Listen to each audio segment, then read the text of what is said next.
llegamos, sino que en las futuras tareas que son ya más de desarrollo de proyectos, ahí tuviéramos entregas en una reunión presencial, porque es más eficiente o más efectivo el trabajo, digamos, que hacerlo por Zoom.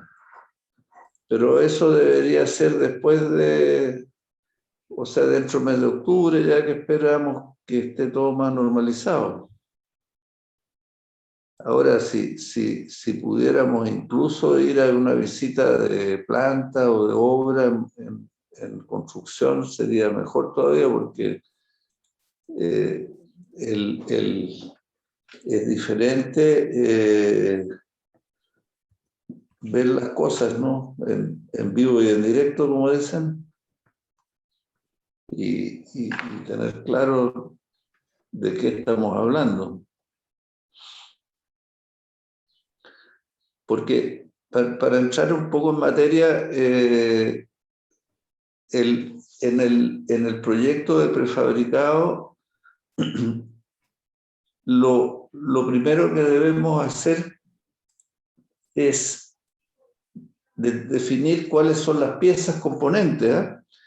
Ahora, ahí nosotros tenemos que ver el objetivo final, como yo les decía, y a partir del objetivo final pensar en una manera de construir.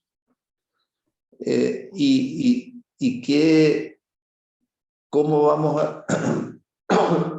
a dividir el objetivo, digamos, la construcción final, cómo la vamos a dividir para poder prefabricarla y llevarla en parte? Ahora, las partes, el tamaño de las partes, el peso de las partes, está definido por los equipos con que contamos para transporte y montaje o las restricciones. Entonces, por eso que estamos tratando de ver eso en ejemplos y en el fondo, ¿por qué escogemos una partición determinada del proyecto, ¿no? Entonces, voy a ver si comparto pantalla. Tiene que permitirme compartir. Entonces, churro, aquí ya me pasó lo de siempre, que me empiezo a dar bote. El botón morado al centro abajo. Sí, es que justo nunca hay un botón morado al centro abajo. Churra. Espérate, déjame ir a buscar al Daniel. Daniel, ayúdame a compartir pantalla, por favor. Sí. Se me olvida cómo se comparte la pantalla, dónde se aprieta.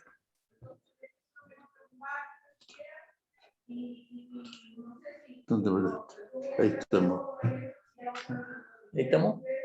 Sí, se ve la pantalla. Ahora yo tengo que, espérate, bajar eso para ver la pantalla mía. Sí, ahí está. Ahí estamos. Voy a dejar de compartir. ¿Cómo no? Sí.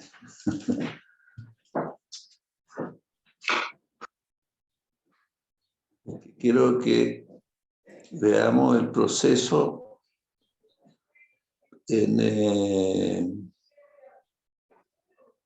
quizás verlo en algún ejemplo. Por ejemplo, los estadios son estructuras que son bastante simples en el sentido que la estructura se muestra muy claramente, ¿no? Esta es una construcción de hace bastante tiempo, el estadio de béisbol en el Estadio Nacional, Entonces, aquí hay una gradería, que es la base, ¿no? Nosotros deberíamos diseñar, o sea, todo el objetivo de esto es diseñar una gradería que es para que la gente que va a observar tenga la visión, ¿no? En este caso, de una cancha. Y ustedes se fijan que la gradería está soportada por unas vigas que tienen el apoyo, digamos, a veces estas vigas son como una escalera, de manera de que se apoyen directamente las gradas encima.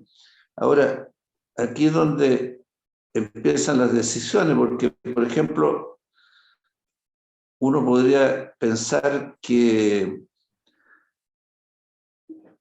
se coloquen más distantes las vigas.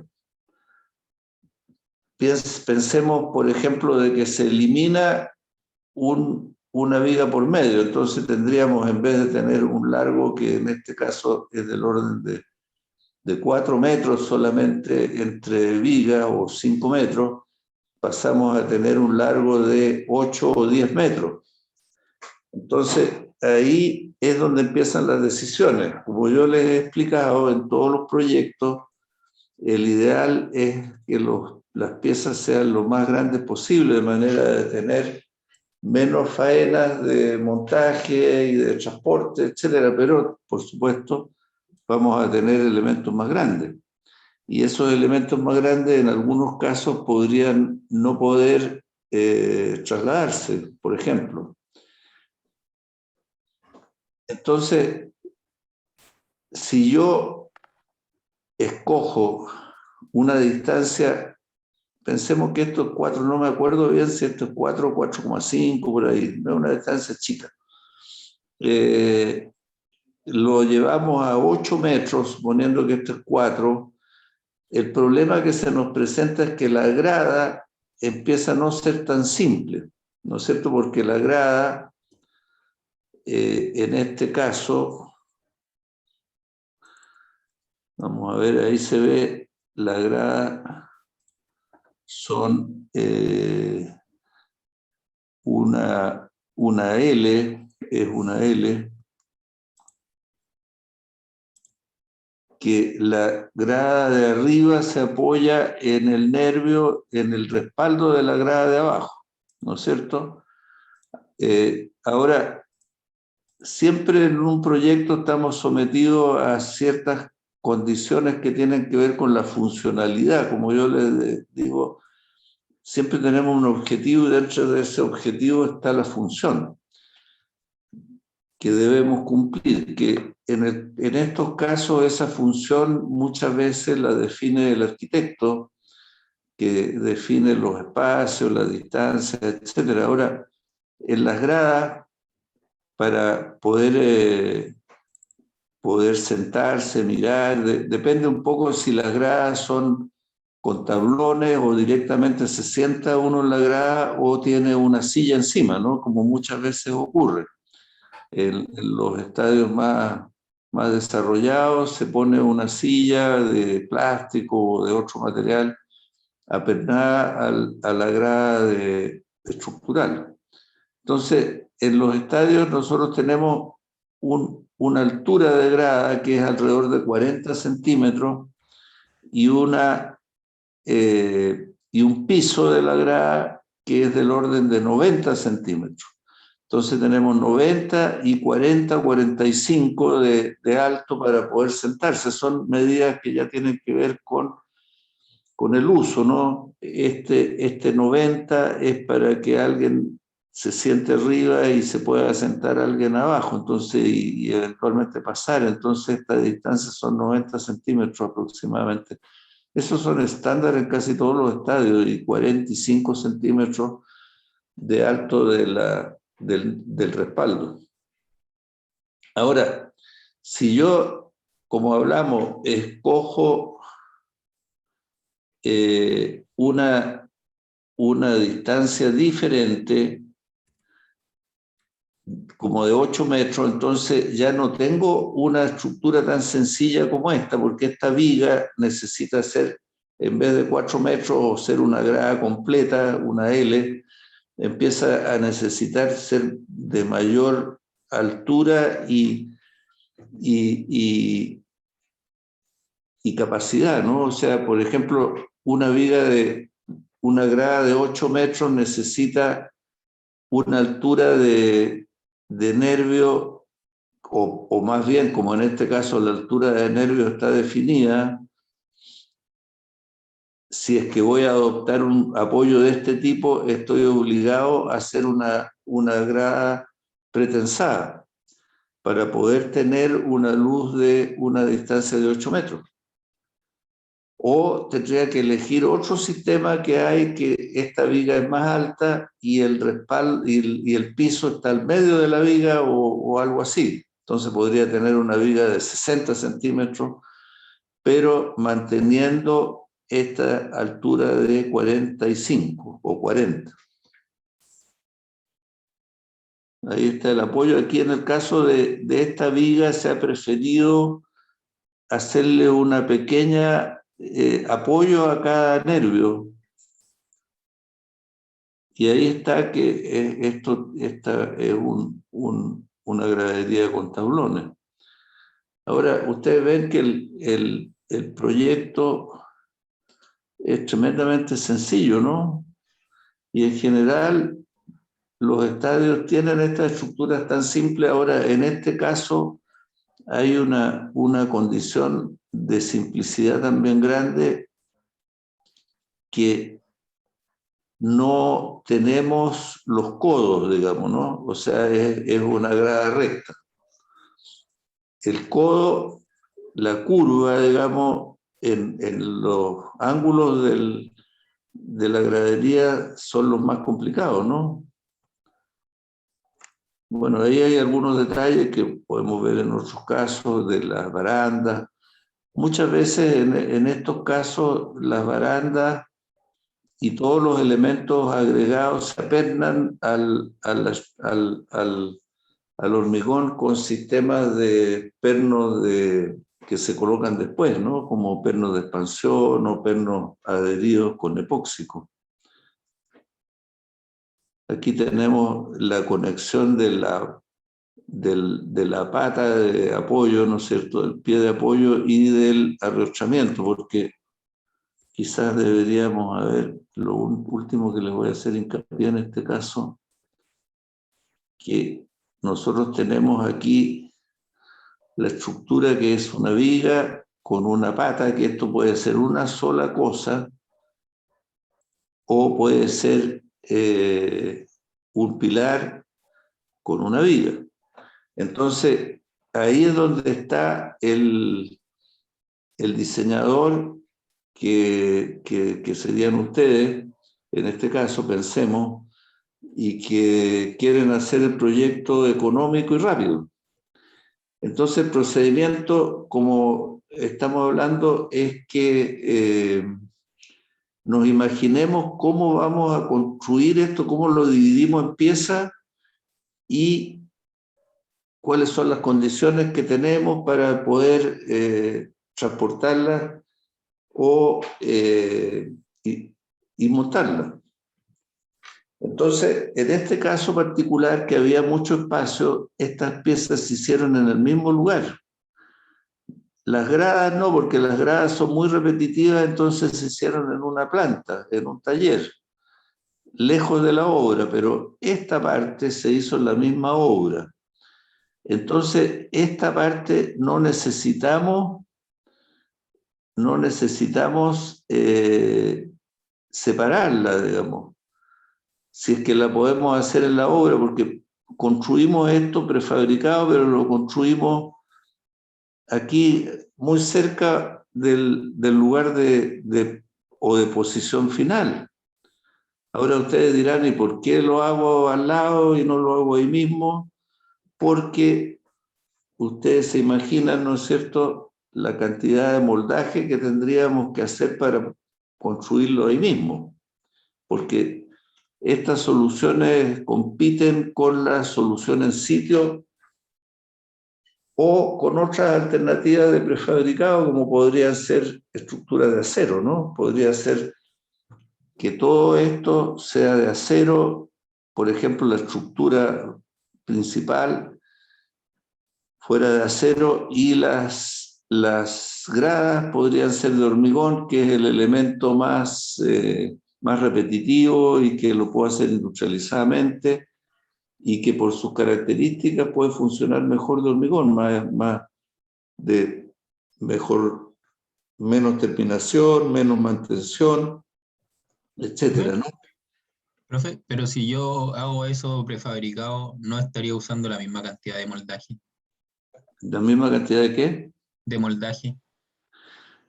Sí, si es que lo hace así parado, ahí donde está. Pues.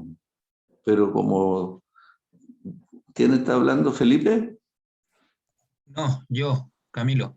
Camilo. Que usted dijo Como, que in situ era mucho moldaje, pero yo sí, creo que en una planta hacerlo prefabricado es la misma cantidad de moldaje. sí, pero es que lo que pasa, Camilo, que tú eres un hombre inteligente, entonces no lo vas a hacer igual que en sitio, ¿no? O sea, en sitio tendrías que poner alzaprima, Montar. sostener y trabajar con la gente ahí. Y como tú eres ingeniero, y ingeniero viene de ingenio, esta pieza no la hace así parada, sino que la hace botada. Y la cantidad de molde, imagínate que esto, en vez de hacerlo así como está ahí, lo hago botado, horizontal. O sea, esto que está vertical lo hago horizontal. Entonces, la cantidad de molde que necesito mínimo es el borde de la pieza. Y lo otro que puedo hacer, si eres más ingenioso todavía, es que las hago una pieza sobre la otra. Uso la pieza, uso hormigón aquí abajo, tendida una pieza, y la otra la hago tendida encima de la anterior. Voy subiendo un molde por el lado nomás. Ahora, ¿cuál sería mi problema, Camilo? De que si yo hormigono una encima de la otra, se peguen, ¿no? Y después yo no las necesito todas pegadas. Tienen que estar despegadas, ¿no? ¿Sí? ¿Me sigues tú, no? ¿Sí, sí? Entonces, mi problema técnico ahí es encontrar algo de cómo separar las dos cuando yo las hormigono una encima de la otra. ¿Y eso cómo se podría hacer? Bueno, simplemente se puede hacer colocando algo entre medio, por ejemplo, una lata, una placa de cholguán, por ejemplo, algo barato, o simplemente una pintura que me impida que se peguen, que por ejemplo, cera, parafina, digamos que es la cera que es en base a parafina. ¿Te fijas? Entonces se forma una pequeña capita ahí de cera que impide que la pieza de arriba se pegue. Entonces, la cantidad de molde que tenemos es mínimo comparado con la cantidad de molde hecho aquí. Ahora, la grada, si es una L, imagínate hacer esa L en el lugar. Tengo una cantidad enorme de molde, en cambio, si yo lo hago en sitio, como tú de nuevamente eres ingeniero, no la haces en esa forma, la hago al revés. La hago mirando la grada hacia abajo, de manera de que de partida la superficie de terminación que yo veo queda lisa porque es contramolde. Y hago un molde que es simplísimo, no te lo puedo dibujar ahora el molde, pero tú te puedes imaginar que es un molde en que el nervio queda vertical hacia abajo y la plataforma, esta parte, imagínate que esto está al revés. ¿Te fijas? Mi problema después es cómo darlo vuelta. Digamos que si es un elemento pequeño es fácil darlo vuelta, si es un elemento muy grande no es fácil. Entonces, es buena tu pregunta en el sentido de que, claro, hay una dificultad, pero tal como decíamos la otra vez, ahí lo que me acuerdo muy bien de que Nicolás cuando hablaba de lo que había visto en la práctica, él decía, Ese que uno hace es decir, ¿cómo miércoles lo hago? ¿Cómo lo hago que sea fácil? Porque no se trata aquí de pegarse con un martillo en el dedo, ¿no? No voy a escoger el método más difícil, voy a escoger el método más fácil y más económico. ¿Te fijas? Entonces, de eso se trata. No sé si me explico, Camilo. Entonces, la comparación es, ahora, la pregunta podría ser, ¿por qué yo hago de hormigón esta viga? ¿O por qué hago esto junto con lo otro? La primera pregunta, ¿por qué lo hago junto? Porque me evito esta unión, esta conexión que no es fácil, porque esto es una sola pieza y como yo lo hago tendido no es difícil, ¿no es cierto? Pongo la armadura y todo dentro del molde que es horizontal. Y no lo estoy transportando fuera de la obra porque lo hago aquí al lado, lo tomo con la grúa y lo monto de inmediato. O sea, podría hacer estos elementos aquí atrás, por ejemplo, todo, una torta, como decíamos nosotros antes cuando hacíamos en torta. Ahora ya es raro ver prefabricado en torta, pero antiguamente que había menos equipos se usaba bastante. Pero viene otra situación. ¿Por qué no hago esto de acero, por ejemplo? Y esta pata de acero. Y lo único que hago de hormigón es la grada.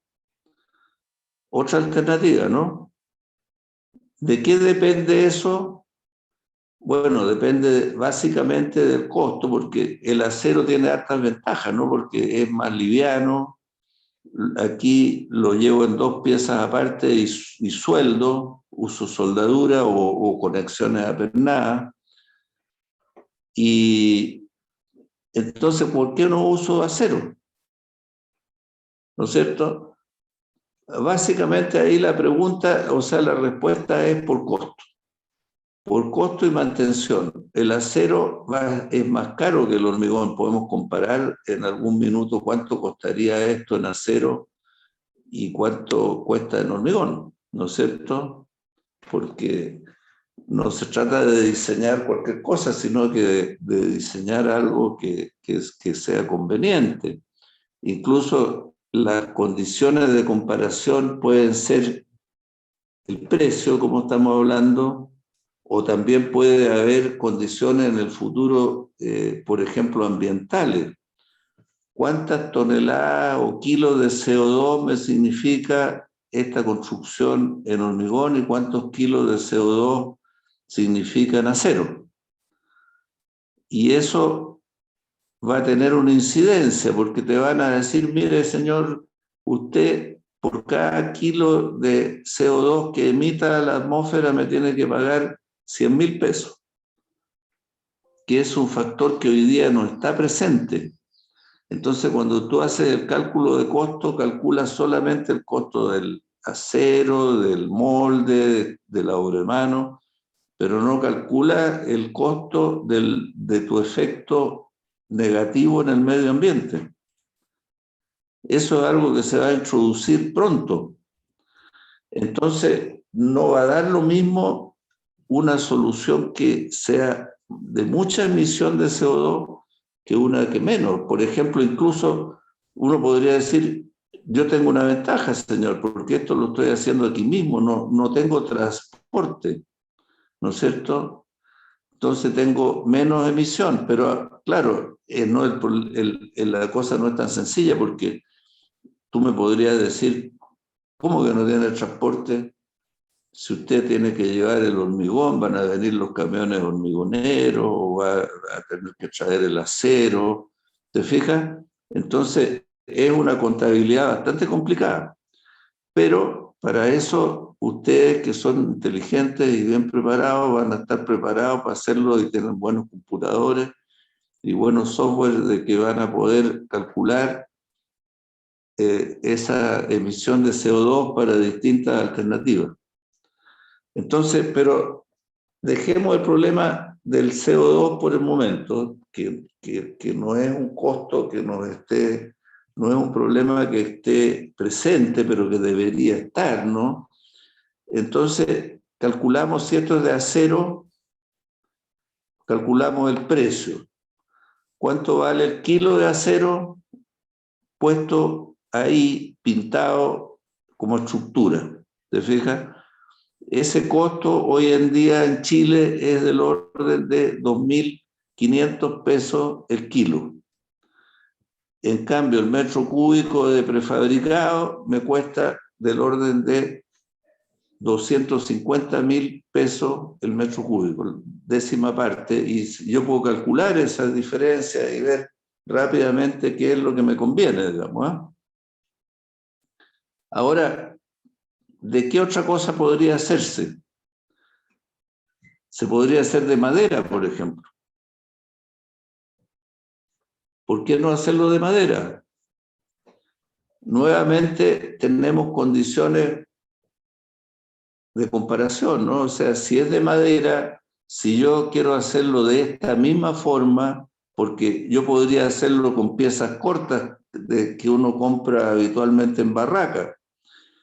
Entonces no podría hacer esta distancia, tendría que hacer mucho soporte. Y una viga de madera y una grada de madera.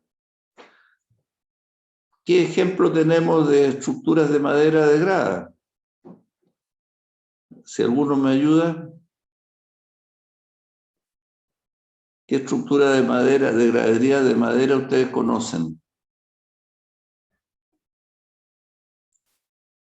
Pregunta de concurso. No quiero Bueno, responder yo para que participen los alumnos, pero sí, oye, no se pongan, no tengan vergüenza en contestar, pero las estructuras de madera que uno conoció de niño son los circos, ¿no? Los circos con sus carpas tienen graderías de madera y las llevan todos en camiones, ¿no? Es transportable.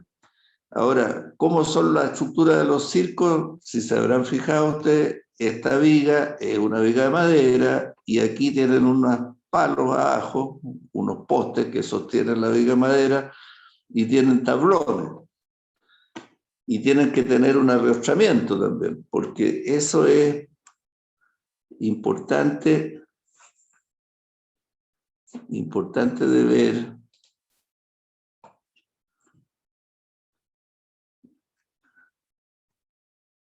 Ahí se ve atrás los arriostramientos, ¿se fija? ¿Por qué?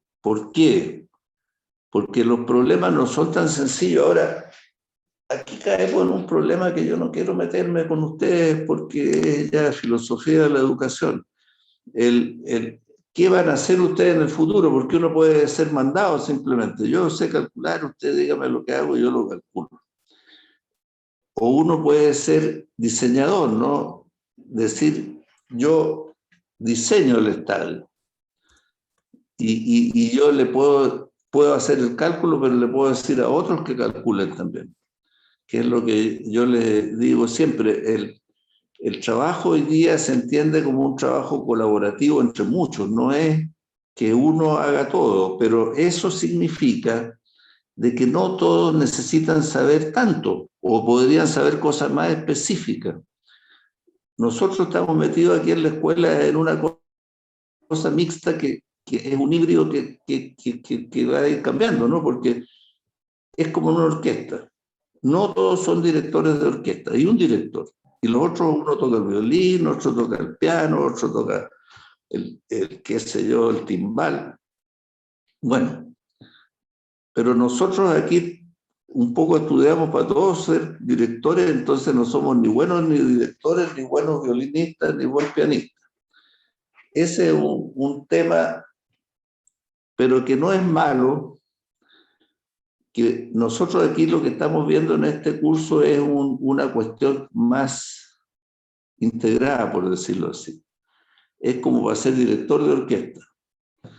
Y eso es bonito, digamos, ser el que diseña, no decir, oye, usted trabaje yo le voy a dar la forma, usted la calcula, digamos, las condiciones, vea la norma, o yo mismo se las doy.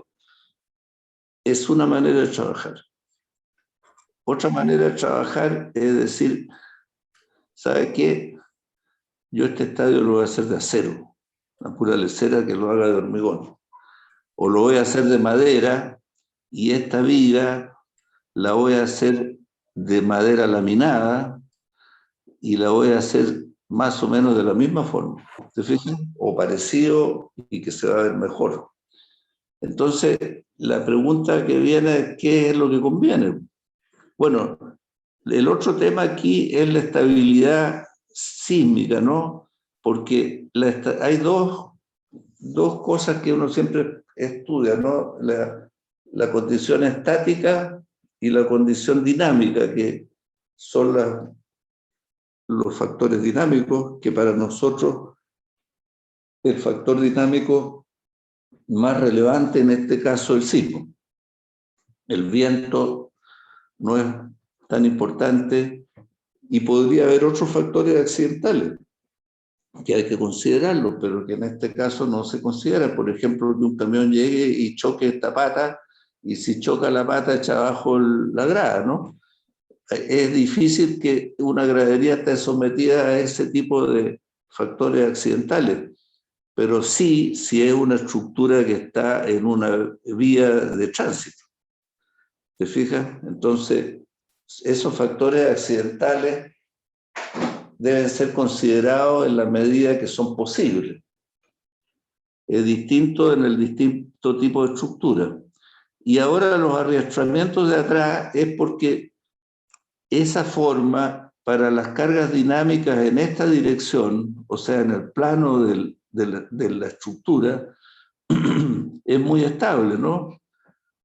Porque tiene esta pata, esta viga inclinada, que es una viga que es como una viga de apoyo, entonces le da mucha estabilidad. Aquí se produce un triángulo, ¿no es cierto?, que es muy estable con dos puntos fijos a la fuerza en esa dirección. Pero en la dirección transversal, o sea, en la dirección esta de la gradería, digamos, la dirección, no sé si longitudinal. Bueno, si yo no pongo estos arrochamientos y existe una fuerza horizontal, estos se van a todos a caer como naipes, ¿no? Entonces, para que no se caigan como naipes, hay dos alternativas. Ustedes, que yo les digo, tenemos dos alternativas. Una, de que las columnas resistan empotradas en la base, ¿no es cierto? Y la flexión debida a las cargas sísmicas en esta dirección la tomen los pilares, que tendrían que tener o aquí una viga que forme un marco, ¿no es cierto? Un marco en esa dirección, y aquí podría ser incluso articulado, o una columna inclinada empotrada, que podría no ser inclinada, podría ser vertical también. Y ¿cómo se llama? Empotrada aquí en la base, ¿no es cierto? Podría ser una estructura empotrada. Ahora les voy a mostrar otras estructuras de estadios también. Estos estadios son antiguos. Este es un estadio que participé yo en la construcción. Aquí está el esquema, digamos. No tengo fotografías, desgraciadamente. Este es el Estadio Municipal de Chillán, una parte de la gradería que se construyó en el año 71, 72. Entonces, las vigas se hicieron en Chillán con estas vigas de atrás, que se hicieron como horcajas. ¿Se fijan ustedes? Son dos vigas, dos pilares abiertos que dejan una pasada para la viga, que es la viga inclinada, que se apoya abajo, ¿no es cierto? Aquí no se apoya en el extremo, sino que un poquitito más arriba. ¿Para qué? Para simplificar la llegada. Y se hicieron estas dos cosas en obra. el pilar inclinado con estas patas que hay atrás, ¿no es cierto? Esta horcaja que llamo yo, y la viga, esa se hizo en Chillán.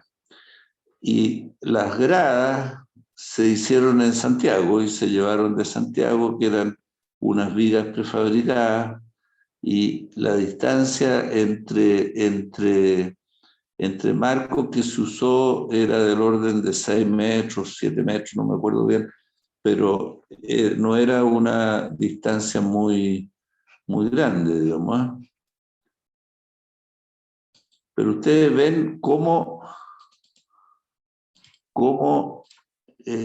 bueno, ahí está la ficha del estadio. Yo creo que debo tener fotografías de este estadio. Ahora ya se hizo crecer, o sea, se amplió mucho, digamos, entiendo yo que esta es una parte nomás que quedó del estadio.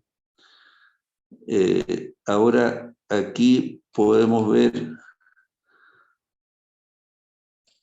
este es el estadio de La Serena.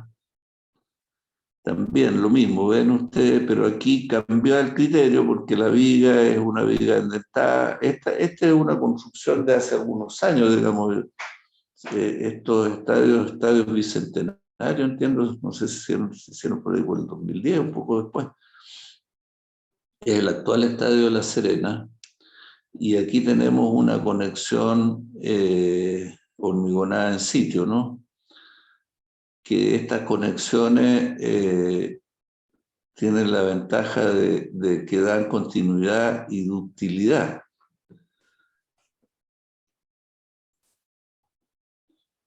Entonces, ustedes ven la cantidad de piezas que tiene esto, ahí se ve. Nuevamente tenemos el arriostramiento que en este caso son tubos de acero, y es una estructura muy simple, ¿no? Pensada, digamos, para justamente que sea fácil la construcción y el montaje.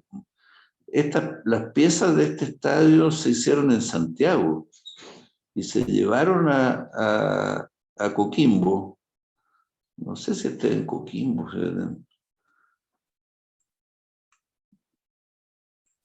o en La Serena.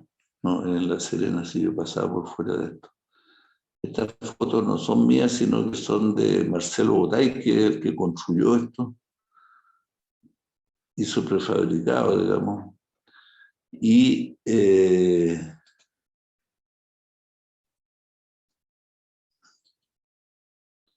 vamos a ver si hay algunas fotos más generales. Sí, ahí están las fotos más generales, ¿no es cierto? Las gradas, y se ve que el estadio es completo cerrado. No, como veíamos antes, si nosotros evitamos los codos, que son estas curvas, digamos, que se producen en los ángulos, la estructura se simplifica muchísimo, porque en los codos la estructura va cambiando, ¿no es cierto? Al dar la curva en esta parte recta, tenemos la situación que veíamos delante, pero en el codo tenemos que las vigas van en ángulo. Entonces las gradas de abajo son más cortas que las gradas de arriba y tienen una forma en ángulo, ¿no? Entonces Marcelo Botay, que fue uno de los dueños de la empresa, digamos, me decía que habían tenido problemas bien graves aquí porque no les coincidían las piezas, los planos tenían defectos, digamos, y tuvieron grandes problemas durante el montaje. Entonces, el prefabricado, que es tan bueno en algunos aspectos, tiene esta vulnerabilidad, ¿no? De que necesitamos de que las piezas calcen perfectamente, pero no debería usar la palabra perfectamente, sino que calcen con un nivel de tolerancia permitivo, que se pueda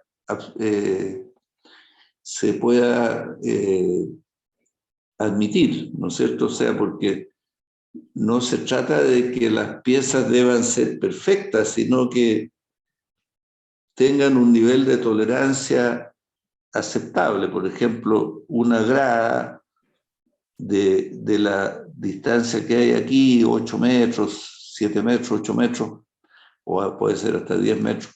No sé en este caso cuánto es, están los planos acá. 8 metros, supongamos, puede tener una diferencia. Por ejemplo, si las vigas están a eje a 8 metros, la distancia libre entre vigas, si la viga tiene 40 centímetros de ancho, va a ser 7 metros 60. La grada, si le queremos dar un apoyo de 20 centímetros, podría ser de 8 metros, pero se toparía con la del lado, dependiendo del tipo de conexión, ¿no? Porque si voy a necesitar una conexión con hormigón, sería distinto. Entonces, yo puedo tener si yo establezco un apoyo, por ejemplo, si va a ser una conexión seca, podríamos hablar de que dejemos 2 centímetros entre gradas, las gradas podrían medir 7 metros 98, ¿no? Pero ¿qué pasa si alguien por descuido en la fábrica la hace de 8 metros? 8 metros, 1 centímetro, se choca con la otra y se pierde toda esa eficiencia que estamos hablando de un montaje fluido y que es rápido, ¿no es cierto? Y que todo eso induce o significa un menor costo. Entonces, un error significa detención de la faena de montaje, un trabajo de corrección que no es fácil, muchas veces hay que picar, que el picado, después ver un trabajo de remate, etcétera, ¿no? Entonces, ese es el problema. Ahora, después nosotros después Eduardo en el futuro, clase futura, les va a explicar cómo existe hoy día técnicas de manera de poder, bueno, aquí están algunos planos, digamos, que yo se los puedo facilitar si a alguno les interesa, pero ahí se ve la forma, se fijan ustedes. Entonces lo que yo les digo, esta parte curva hay que hacerla muy bien, de manera, porque esta parte recta es la parte simple, digamos, ¿eh? Ojalá.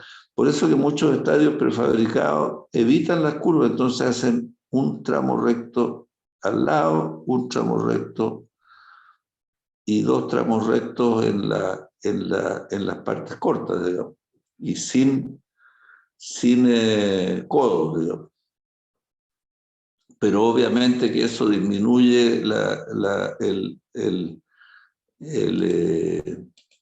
disminuye Porque en algunos estadios que hicieron los brasileños para el Mundial, de hecho no hacían la esquina completa y le ponían un pilar en toda la esquina. claro. Es que el codo famoso es un problema, pero resulta de que después Eduardo les va a explicar el tema. Bueno, yo tomé una vez que en un viaje una fotografía que salía explicado en un estadio de béisbol en Estados Unidos, en que es bastante más complicado, pero que también lo hacen prefabricado, pero lo hacen prefabricado de acero.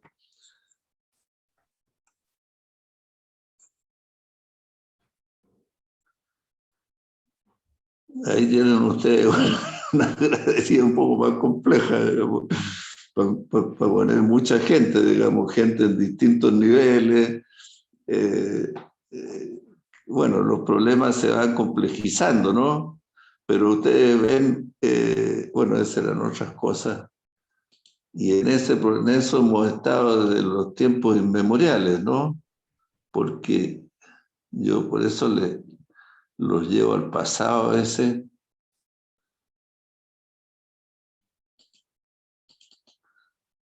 No sé si alguno de ustedes ha estado en el Coliseo Romano, yo tengo fotos ahí porque es impresionante la cantidad de gente que cabe, ¿eh? Esa es una maqueta, imagínate, esto se hizo poco antes de Cristo, entiendo. Se demoraron 8 años en hacerlo. Y también prefabricado, pero un prefabricado de piedra, digamos, y mezclado con barro, digamos, mucho barro entre medio, como relleno. Entonces, hemos ido cambiando. Ahora, el proceso de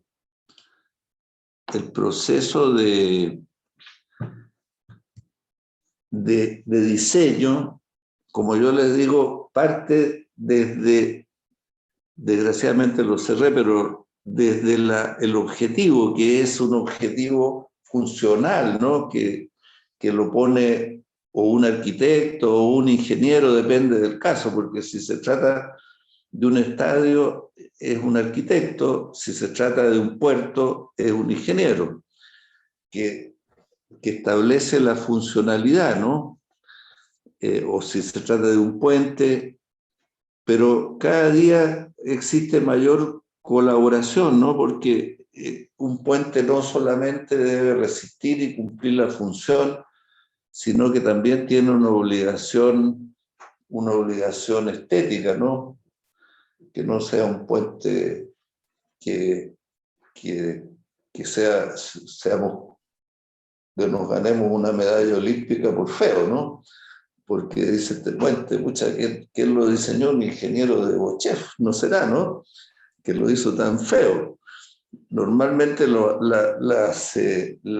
puentes en las ciudades se trata de que sean más amables con el entorno, ¿no? Entonces, un puente que es, por decir algo, la antítesis de eso es el que ustedes conocen ahí frente al metro, de la pasada del metro para llegar a la estación Parque O'Higgins, que ustedes quizás, muchos de ustedes usan. Ese es un puente de vigas de acero que es francamente feo, ¿no? Choca con la estética. Alguien podría decir, bueno, ¿qué importancia tiene que sea feo, bonito?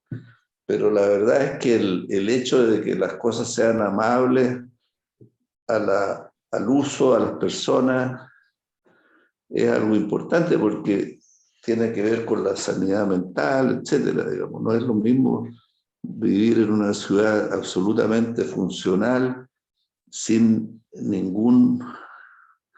ninguna belleza, gracia para vivir, ¿no?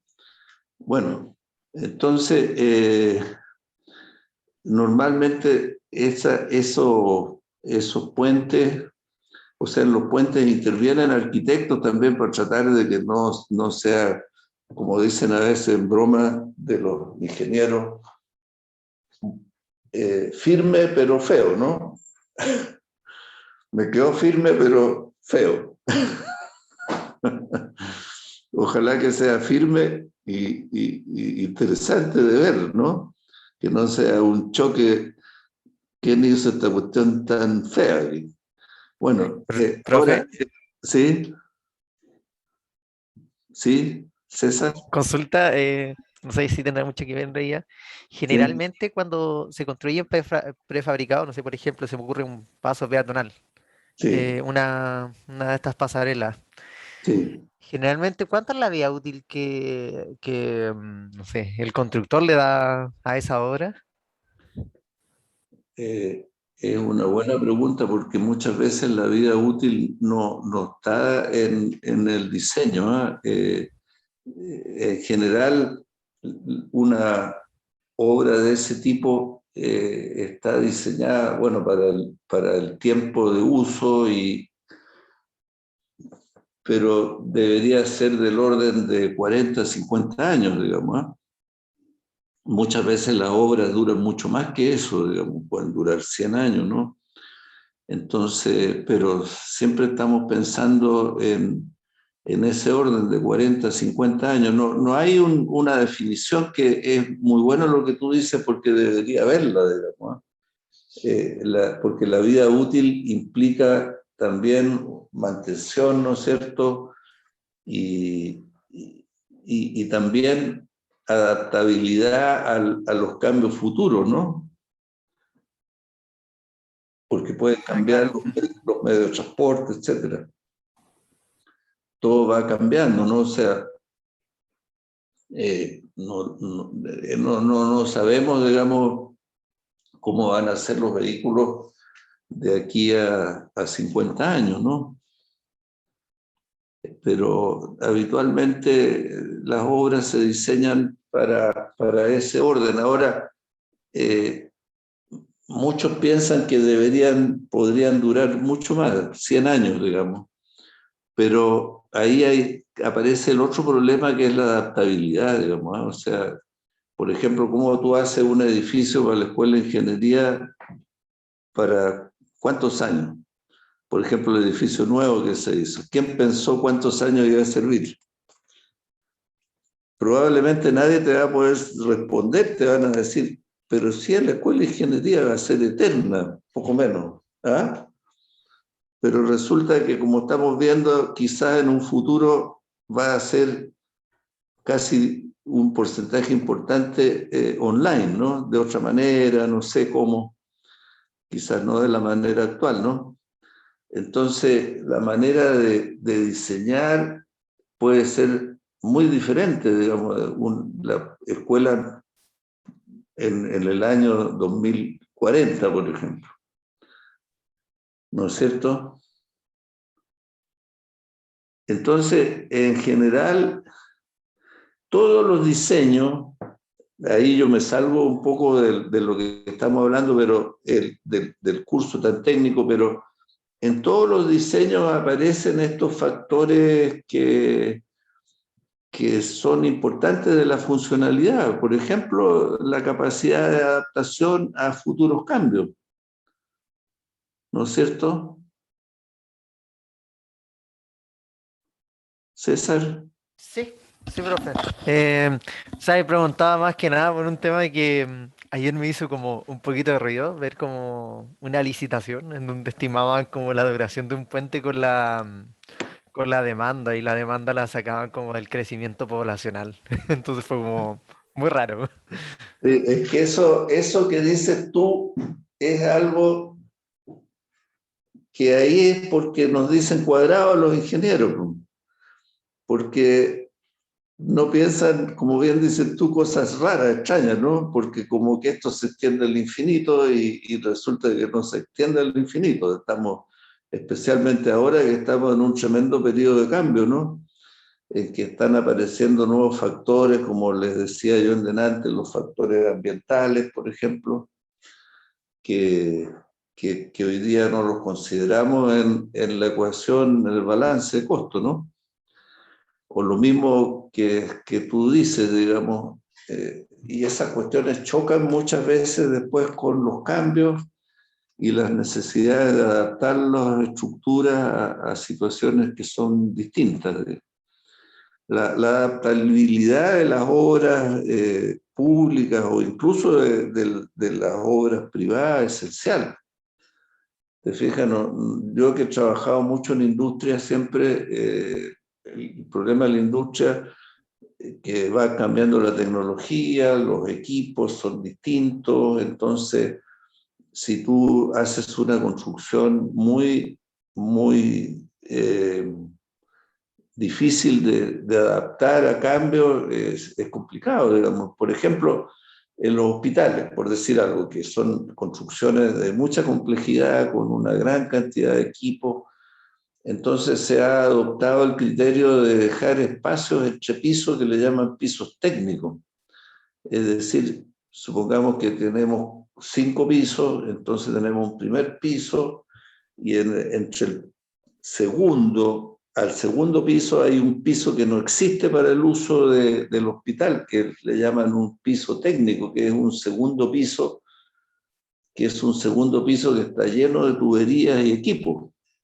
porque los hospitales son tremendamente tecnológicos en cuanto a los flujos de distintos gases, líquidos, etcétera, etcétera, digamos. Entonces, se van adoptando soluciones que contienen esta posibilidad, digamos, ¿no? Ahora, volviendo al tema del diseño, es interesante el diseño pensándolo en forma bastante libre, que es como debería hacerse, ¿no? Y considerando todos estos factores que estamos hablando. Ahora,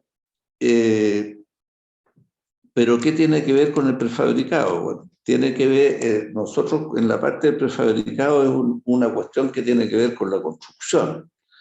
Después que esté terminado el edificio ya cumplirá su función definitiva, digamos, que podría ser lo mismo que si es en sitio. Ya se olvida, digamos, el usuario futuro si fue construida prefabricado o en sitio.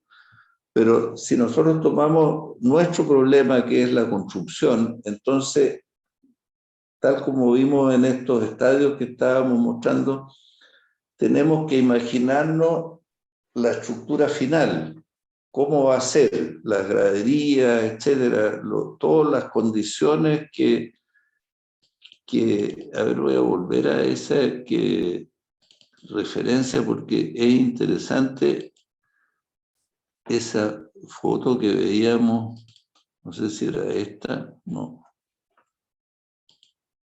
esta, digamos, que es una situación, por ejemplo, a la que debemos llegar. Entonces, ¿cómo lo hacemos? Digamos? Como yo siempre les digo, la ingeniería debería llamarse ¿y cómo lo hago? Es nuestro problema eterno. ¿Y cómo lo hago? Y es el problema que a mí personalmente me atrae de la ingeniería, porque si a mí me dijeran, me llegan a una oficina y me dicen, usted calcule vigas, no se preocupe de si la viga es soporte de grava o de cañería o de un puente. Usted es un calculista de vigas. No sé, yo quizás no habría sido ingeniero en ese caso, digamos. Me gusta este problema más general del cómo lo hago. Entonces, siempre uno está enfrentado a esto, sea un problema difícil o un problema fácil como el que veíamos del otro estadio, ¿no? Porque este es un extremo y el otro extremo es este, ¿no es cierto? Imagínense la enorme diferencia, ¿no? Entonces, pero siempre está la situación de ¿y cómo lo hago? ¿Te fijas? Porque lo podría hacer de acero, podría ser, si estamos hablando de esta posibilidad de cambio, quizás sería mejor de acero, ¿no? Porque va a ser más caro, pero es más fácil de modificar, etc. Un factor que no estoy poniendo en la ecuación, ¿no? Entonces, pero siempre está el problema ese de cómo lo hago y ahí lo importante es que uno piense en el proceso, o sea, cómo voy a llegar a esta situación que es al final la que me interesa llegar por el uso, ¿no? Que finalmente la gente sentada ahí mirando un partido. Entonces, tengo que imaginarme el proceso de construcción, o sea, parto del edificio terminado y me lo imagino de cómo lo voy a construir, o sea, hay un proceso como de construcción, como le llamo yo. O sea, parto de lo construido y lo empiezo como a correr la película hacia atrás, ¿no? Y parto del terreno que está limpio y empiezo a construir encima y llego a este resultado. Yo puedo llegar a este resultado de muchas maneras, digamos. Incluso puedo modificar un poco el resultado, claro que ahí ya sí que me complico, pero tendría que establecer más claramente la función, ¿no es cierto? No un resultado físico-geométrico, sino que un resultado funcional. Entonces, ¿cómo llego a ese estado funcional? ¿No es cierto? Hay muchas maneras de hacerlo. infinitas quizás, pero si no pensemos en eso, sino que pensemos que hay decenas de alternativas para cumplir la función. Entonces, establecía una alternativa, una familia, de ahí me tengo que imaginar hacia atrás cómo lo voy a hacer. Entonces, lo mismo que en ese otro que les planteaba yo, en ese estadio americano que se veía como de 4 o 5 niveles, también. Entonces uno tiene que imaginarse el proceso desde que el terreno, imaginémonos, usemos la imaginación y pensemos que cuando eso no está ahí, el terreno está pelado, está plano. Y yo puedo hacerlo de muchas maneras.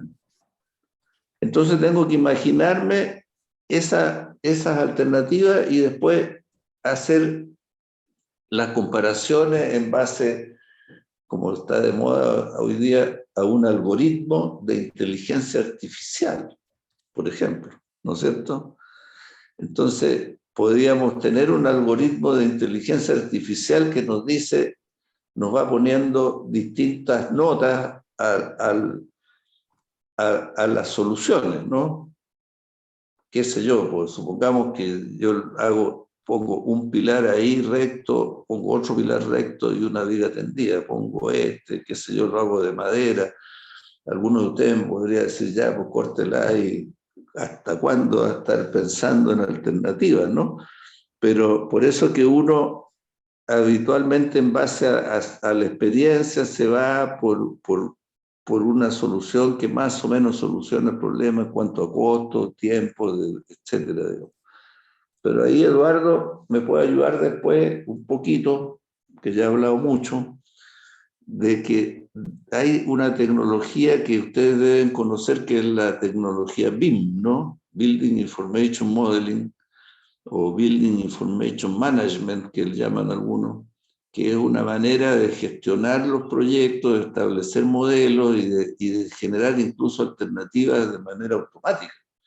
Entonces, para un resultado como este, uno podría comparar 100 alternativas y las compara, es un programa, un sistema de programación que compara 100 alternativas y te dice, don César, aquí tiene usted lo hecho así, con acero, o sea, con pilares. Otro mundo. Pero de ese mundo ya estamos entrando a ese mundo, ¿no, Eduardo? Sí, efectivamente hay la tecnología generativa que es el computador que no se cansa, que va proponiendo soluciones, uno define el límite y hace una iteración infinita. Entonces, por eso nosotros tenemos que cada día ser más pensantes. Claro, sí. Bueno, vamos a dedicar una parte del curso a eso porque tiene mucho que ver con la prefabricación. El otro día en un seminario de BIM que hubo en Santiago, que hay una institución que se dedica a reunir a la gente que trabaja con BIM. Entonces había un expositor mexicano que hablaba de que el edificio más alto que existe en Nueva York hoy día, que no sé cómo se llama, es de acero, como la mayoría de esos edificios, y las partes del edificio, las partes de acero se construyeron en México. Se llevaron en ferrocarril y después en barcazas a Manhattan, y los pilares, grandes pilares, eran como 1100, creo, iban con sus perforaciones para montaje, etcétera, y sin planos, no hubo planos ahí, sino que el modelo BIM va directamente a la maestranza y la maestranza fabricaba con eso, digamos. Ahora, nosotros en nuestros proyectos tenemos que seguir ese proceso, como digo, de construcción y de construcción, ir hacia atrás y después volver a construirlo. y ver las ventajas y desventajas. Y en obras complejas o en obras simples, ¿ah? Vamos a ver, para terminar, yo creo, esta clase,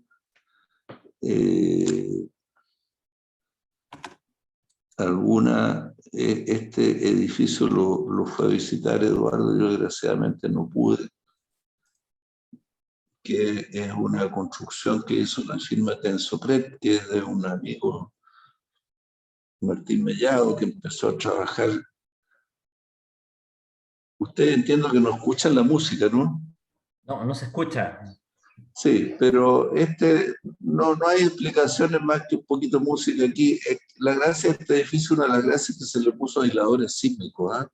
Aprovechando que es prefabricado, es una universidad en Talca, que aprovechando que es prefabricado se pusieron aisladores sísmicos. Ahora las columnas son de un solo largo, las losas son losas repetidas, digamos, muchas veces.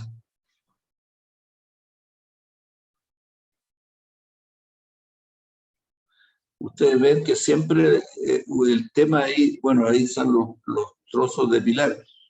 Ese es uno de los preguntas que uno se podría hacer. ¿Qué largo le doy a los pilares? Porque mientras más largo, mejor, digamos, me evito conexiones. Ahí se ve cómo se va a montar, digamos. Se calzan las barras en ductos que se dejaron abajo. Ahora ahí le están achuntando bien, por suerte, ¿eh? Porque es fácil no achuntarle. Ahora ahí tienes que inyectar después para producir la adherencia y la continuidad, ¿no? Ahí veíamos que están los sistemas de manguitos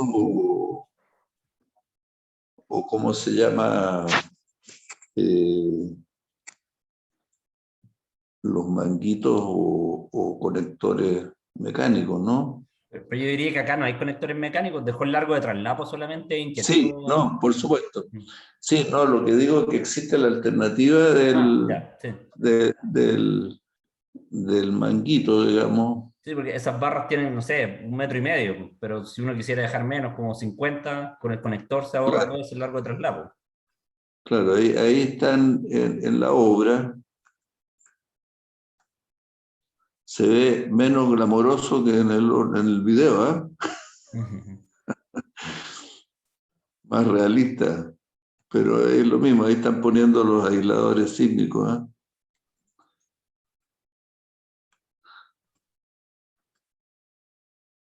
Pero es indudable que esta foto, creo que me las pasaste tú, Eduardo. Sí, sí. Ahí está Francisco. Ah, sí, estaban en obra, sí. Bueno, pero esta ya es de mayor complejidad, pero aquí siempre ocurre de que hay cuestiones que se han simplificado. Por ejemplo, hay una modulación, de manera que la distancia entre pilares hace que en los campos estos de losa existan campos de losa, campos iguales, digamos, losas del mismo largo, entonces tenemos elementos que se repiten. Y esta distancia le llamamos nosotros modulación. Entonces, en el estadio, ustedes se acuerdan, el módulo era repetido porque cada 8 metros, 8 metros, 8 metros, digamos. Aquí no puede ser tan libre porque, o sea, tan geométrico. Uno podría lograrlo así de ¿cómo se llama? Así de regular, digamos, de manera de tener la mayor cantidad de piezas especiales. Actualmente es muy importante. Yo me detuve en esta fotografía porque ustedes ven ahí muchas anotaciones que tienen que ver con la identificación. de la pieza, porque esa pieza va ahí, si hay una regularidad podría ir en varias partes de esta pieza, pero esta pieza tiene un nombre, debe ser de la obra, después viga, BR, viga R001, guión, qué sé yo, que se debe haber fabricado el 13 del 12 del 2018. Bueno, esto hoy día, claro, está en vía de desaparecer, ¿no? Porque podría ser una etiqueta, ¿no?